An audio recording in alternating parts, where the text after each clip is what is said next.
Michael, would you have some wine? Thank you. Please help yourself. Now, Michael, what if I was to tell you that there are things that just won't do for the Newbury Street studio? Things that will be out of place there, barely be conceived of there anyhow. It's my business to catch the overtones of the soul. You won't find those in a pub and no of artificial streets on made land. Back Bay isn't Boston. It isn't anything yet. That's because it hasn't had a chance to attract memories, collect local spirits. To throw any ghosts there, they're the ghosts of a salt marsh and a shallow cove. No, I want human ghosts. Ghosts of beings highly organized, enough to have looked upon hell and known the meaning of what they saw. The place to make art is the North End. If an estate is sincere, he'll put up with the slums for the sake of the mass traditions. God, man, you realize places like this weren't merely built, but grown.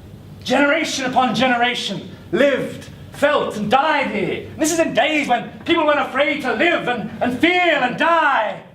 You know, there was a mill up on Copp's Hill by 1632. Half the present day streets already laid out by 1650. I can show you houses that have stood 2 centuries or more. Houses that have witnessed things that would make a modern crumble into powder. What the moderns know of life and the forces behind it. They all think the Salem witchcraft was a delusion. I'll wager there are things my 6-time great-grandmother could have told them. They hang there, you know, up there on Gallows Hill, while Cotton Mather looks sanctimoniously on. Mather, damn him. He was just afraid someone might succeed in kicking free this accursed cage of monotony. I wish someone had put a spell on him, or sucked his blood in the night. Sucked his... He knew things. Things he wouldn't dare put in that stupid Magnalia. His puerile wonders of the invisible world. Do you know, most of the North End was once connected by a series of tunnels. It kept certain people in touch with each other's houses, with the burial grounds and the sea. Oh, let them prosecute and persecute above ground. Things went on every day they couldn't reach. Voices laughed at night they couldn't place. I'll wager, in every 10 houses in the North End, I could show you something queer in the cellars. There's hardly a month goes by you don't read of workmen uncovering bricked up archways and wells leading to nowhere in this old place or that. You should see what they found in the Henman Street excavations last year. There were witches, the things that they summoned. Pirates, what they brought in from the sea. Smugglers, privateers, I tell you, people knew how to live in the old days, how to enlarge the bonds of life. This wasn't the only world a bold and wise man could know. And think of today in contrast.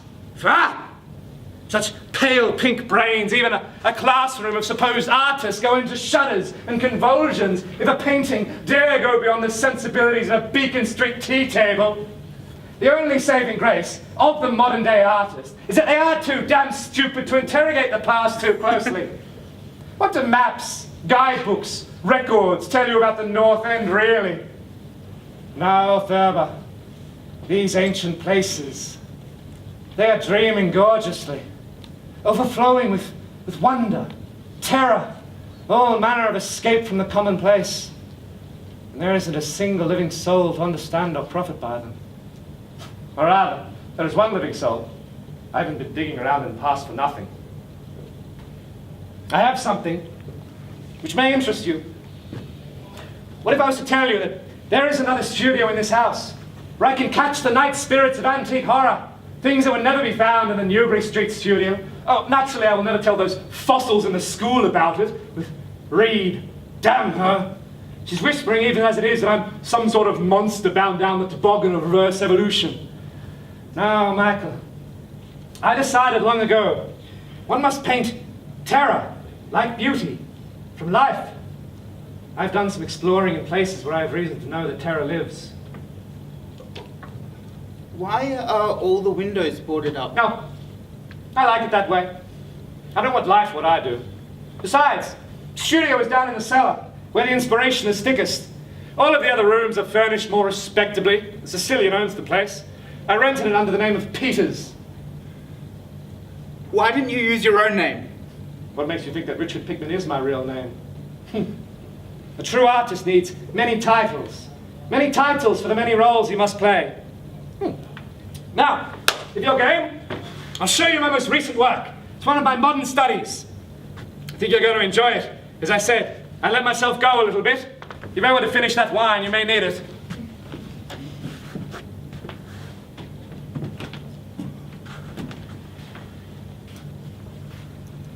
What was it? What was the painting like? There's no use trying to tell you what it was like. Because the blasphemous horror, the unbridled loathsomeness and moral feature are quite beyond the power of words to classify. Mr. Thurber, this is a police interview, not an art exhibition. Tell me what the painting was like.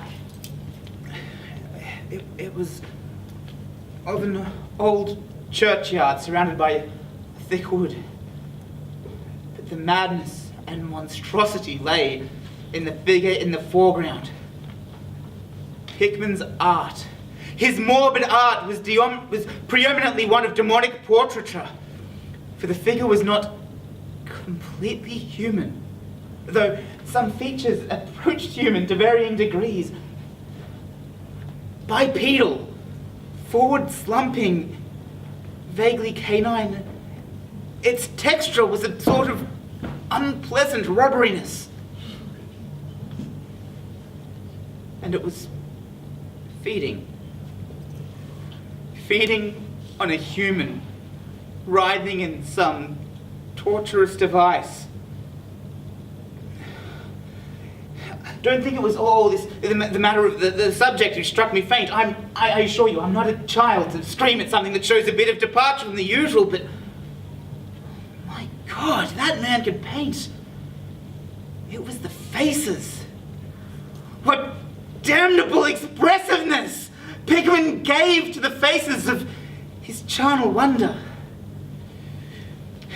In the background, there was a ring of demons baying around a hanged woman, possibly a witch. But Detective Elliot, it was the faces. They leered and slathered out of the canvas. With the very breath of life, I believed that they were alive. Pickman had waked the fires of hell in those pigments. And his paintbrush had been a nightmare spawning wand. Is it not my most perfect work? I call it The Lesson. I hadn't been able to give him much of my opinion. I was too struck with fright and loathing. But he understood, and he felt highly complimented. Still, I answered him with the best steel that I could muster. Firstly, you offend me because of what this reveals in you. Utter inhumanity, callous crudity to take such pleasure in the torture of flesh and brain, the degradation of a mortal tenement. And secondly, you amaze me. The peculiar thing is, its greatness, it gets none of its power from its selectiveness or bizarrity. Nothing is blurred or distorted or conventionalized. All the outlines are sharp and lifelike with stark objectivity. It doesn't even give us the churning, prismatic ephemera of dreams, but rather coldly and sardonically relates some stable, mechanistic horror. It's full, brilliant, square and unfaltering. It's precisely what I was talking about in class. Ideas manifesting in reality. But how? How do you paint like this? I've already told you, my friend. The elements of this work that exist in reality, I have seen them. And I paint from the photographs. The face of a torture victim. The face of a man I truly once did meet. Churchyard. It exists not far from Gallows Hill. Torture device, grim as it may be, once used to torture heretics.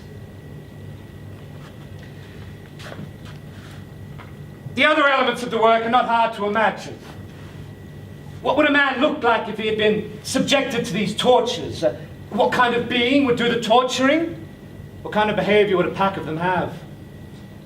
Your work is great. I know. Forgive me, Michael, I will deal with this.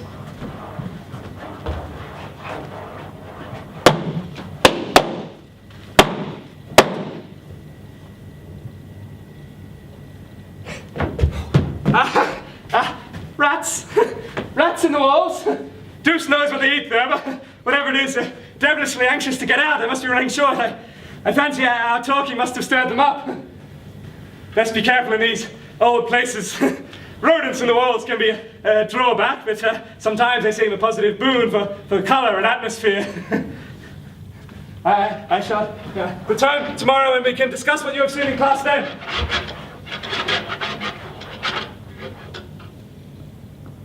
So did you discuss it further in class? No, Why not? I never went back to Pickman's class. You dropped the class. It was because of something I found in my jacket pocket the next morning. It seems during that last fright I absentmindedly stuffed his photographs into my pocket. The photographs are the reason I dropped Pickman. Richard Upton Pickman was the greatest artist who ever lived,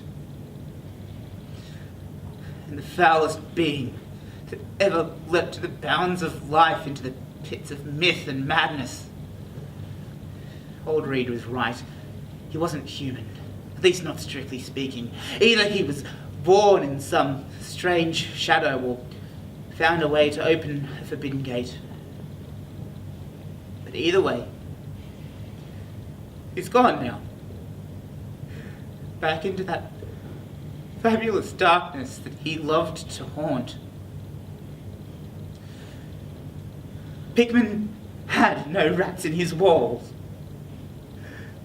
The thing, or things that he shot at that night,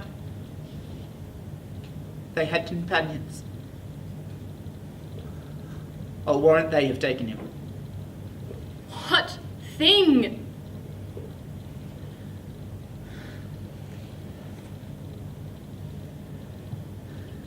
The churchyard and the torture device truly were painted from a photograph. But so was the torture victim.